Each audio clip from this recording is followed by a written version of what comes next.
ಪಕ್ಷಿ ಹಾರಿ ಹೋಗಿದ್ದು ಜೋಕೆ. ಅದು ಅಲ್ಲದೆ ಒಂಟಿ ಹೆಣ್ಣು ಕಾನಡುವಿನಲ್ಲಿ ಸಿಕ್ಕಿದ್ದಾಳಿದ್ದು ನಿನ್ನ ಕಾಮ ಕೃಷಿಯನ್ನು ತೀರಿಸಿಕೊಳ್ಳೋದಕ್ಕೆ ಬರ್ತಾ ಇದೆಯಲ್ಲ ಕಾಮ ಪಿಶಾಚಿ.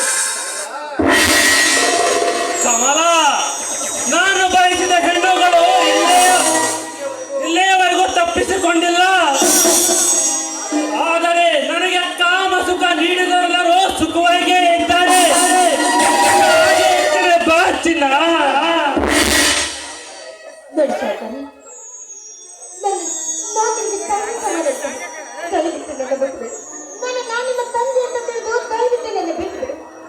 ತಂಗಿ,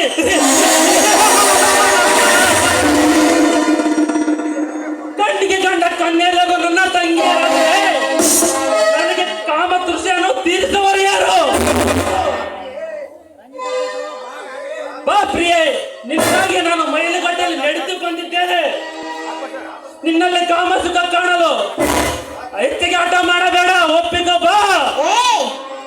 ನಿನ್ನಂತ ಹಣದ ಮನ ತುಂಬಿರುವ ಶ್ರೀಮಂತರು ಈ ಪ್ರಪಂಚದಲ್ಲಿ ಇರೋದ್ರಿಂದಲೇ ಕಡೆ ಹೊಟ್ಟೆಗೆ ಹಿಟ್ಟಿಲ್ಲದ ಹೆಣ್ಣು ಮಕ್ಕಳಿಗೆ ಹಣದ ಆಸೆಯನ್ನು ತೋರಿಸಿ ನಿಮ್ಮ ಕಾಮ ಕೃಷಿಯನ್ನು ತೀರಿಸಿಕೊಂಡು ನರಭಕ್ಷಕ ಡಾಕ್ಟರ್ ಬಳಿಯಲ್ಲಿ ಕಳಿಸಿ ಶಿಶು ಹತ್ಯೆಯನ್ನು ಮಾಡುವ ನಿಮ್ಮಂತ ಶ್ರೀಮಂತರು ಒಂಟಿ ಹೆಣ್ಣಿಗೋಸ್ಕರ ಮೈಲಿಗಟ್ಟಲೆ ದಿನ ಬೆಳೆದಿರುವುದು ಕೂಡ ಹೇಗೋದಿಲ್ಲ.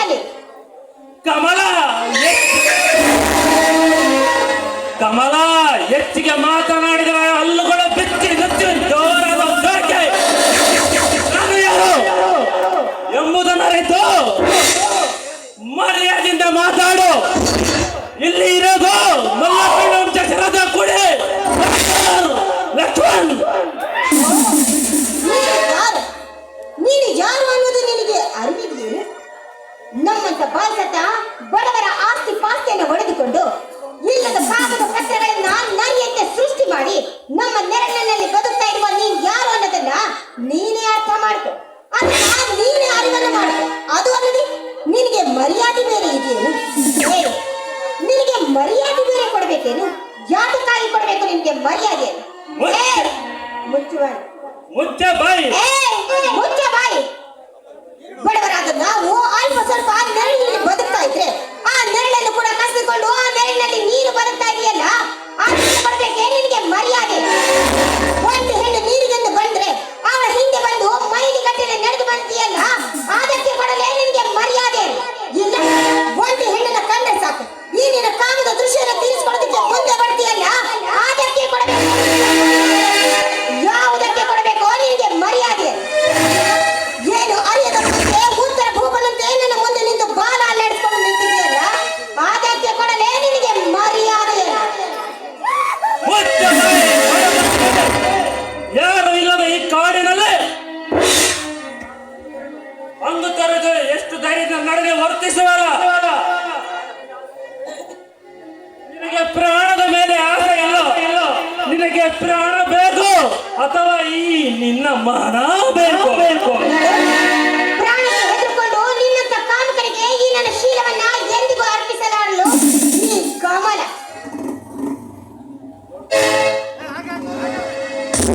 ನೋಡು ಕಮಲ, ನೀನು ನನ್ನ ಮನಸ್ಸಲ್ಲಿರೋ ಕಾಮದಾಹವನ್ನು ತೀರಿಸಿದರೆ ನಿನಗೆ ನನ್ನ ಆಸ್ತಿಯಲ್ಲಿ ಅರ್ಧ ಭಾಗವನ್ನೇ ಬರೆಯುತ್ತೇನೆ. ಹೆಚ್ಚಿಗೆ ಆಟ ಮಾಡಬೇಡ, ಸುಮ್ಮನೆ ಒಪ್ಪಿಕೋ. ಒಬ್ಬ ಪ್ರಿಯೇ, ಯಾರಿಗೆ ಬೇಕೋ ನಿನ್ನ ಆಸ್ತಿ? ಹೆಣ್ಣಿಗೆ ಬೇಕಾಗಿರುವ ಆಸ್ತಿ ಅವಳ ಬಾಳಿ ಬದುಕು ಬಂಗಾರವಾಗಬೇಕು ಅಂದ್ರೆ ಅವಳ ಶೀಲವೇ ಅತಿ ದೊಡ್ಡ ಆಸ್ತಿ. ಶೀಲವನ್ನು ಕಳೆದುಕೊಂಡ ಹೆಣ್ಣು ಕೋಟಿ ಕೋಟಿ ಹಣವನ್ನು ಸಂಪಾದನೆ ಮಾಡಿದ್ರು ಕೂಡ ಅದು ತೃಣಕ್ಕೆ ಸಮಾನ. ಅದರಂತೆ ಈ ನಿನ್ನ ಆಸ್ತಿ ಕೂಡ ನನಗೆ ತೃಣಕ್ಕೆ ಸಮಾನ.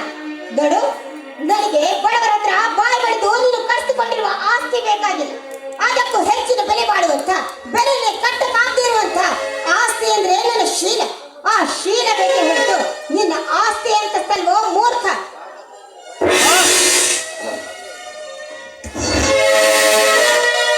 ಹಾಗಾದರೆ ನಿನ್ನದು ಇದೇ ಕೊನೆಯ ತೀರ್ಮಾನ? ಹೌದು. ನೀನು ಬರೇ ಮಾತಿಗ ಸೋಲುವ ಹೆಣ್ಣಲ್ಲ. ನಿನಗೆ ನನ್ನ ಪರಾಕ್ರಮವೇ ಸರಿ ಎಂದು ಕಾಣುತ್ತದೆ. ನೀನೆಷ್ಟು ತಪ್ಪಿಸಿಕೊಳ್ಳಲು ಪ್ರಯತ್ನಿಸಿಯೋ ನಾನು ನೋಡುತ್ತೇನೆ.